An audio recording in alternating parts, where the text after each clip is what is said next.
Behind me is one of the British AS-90 tracked artillery guns, a mobile howitzer.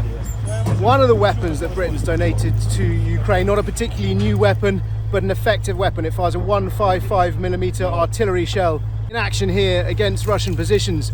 These are the sorts of weapons that Ukraine needs to stay in the fight, and not just the weapons, of course, but the shells that go with them. So that's their fire mission complete. And the advantage of these sorts of howitzers, these tracked howitzers, is they can emerge from wherever they've been hiding, wherever they've been lurking, and then disappear pretty quickly to hide from counter battery fire. And that's going to be what we're going to do now as well. Доброго дня. Добрий день. Як ви тут?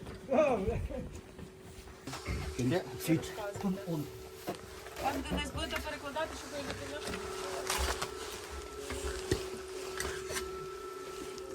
Okay.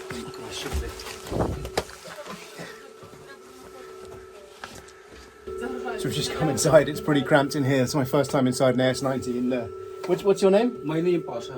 Pasha is going to give me a little tour, show me what's what. Is it reliable? Is it a good machine? Yes, Yeah. very good. It very fast. We lay this gun. Very fast make shoots. Different shells, different charges have difference in Accuracy. yes. Okay. The British are very good. You have British shells and what others? And others? Different. American shells. Sometimes have British shells. Are you worried about Trump saying no more ammunition, no more military? Oh, yes. But I think it will be good.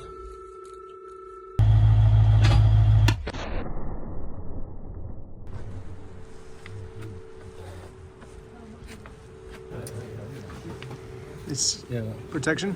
protection from drones. From the last time, a lot of drones. Not here, in another place.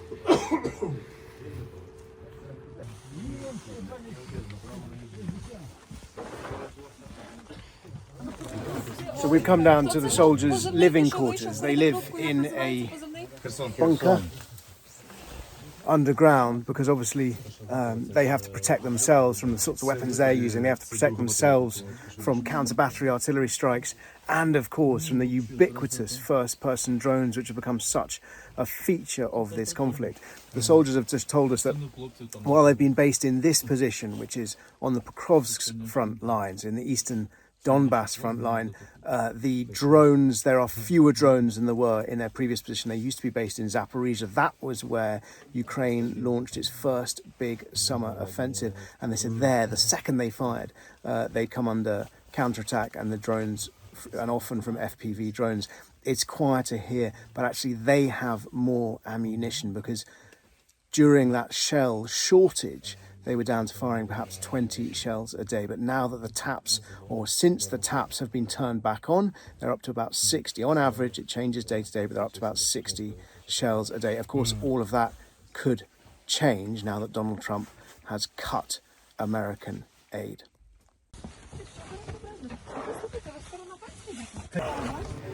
The message from the crews using these AS-90 guns is they've got enough ammunition for now. That hasn't always been the case. There was that period when America choked off aid in the autumn of 2023 through really until the spring and summer of 2024, that there was a shortage, and these guys really felt it.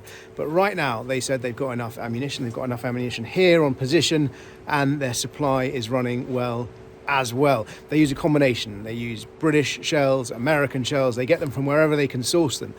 And Pasha, the gun commander, has told us that actually Ukraine, they're starting to get a supply coming online from Ukraine as well. And of course, that's absolutely key for Kyiv. That's what Ukraine is trying to improve, is its own domestic sovereign supply, because ultimately that is what will guarantee its resilience and inoculate it, if you like, from the whims or perhaps the change in attitudes from other allies, people like Donald Trump.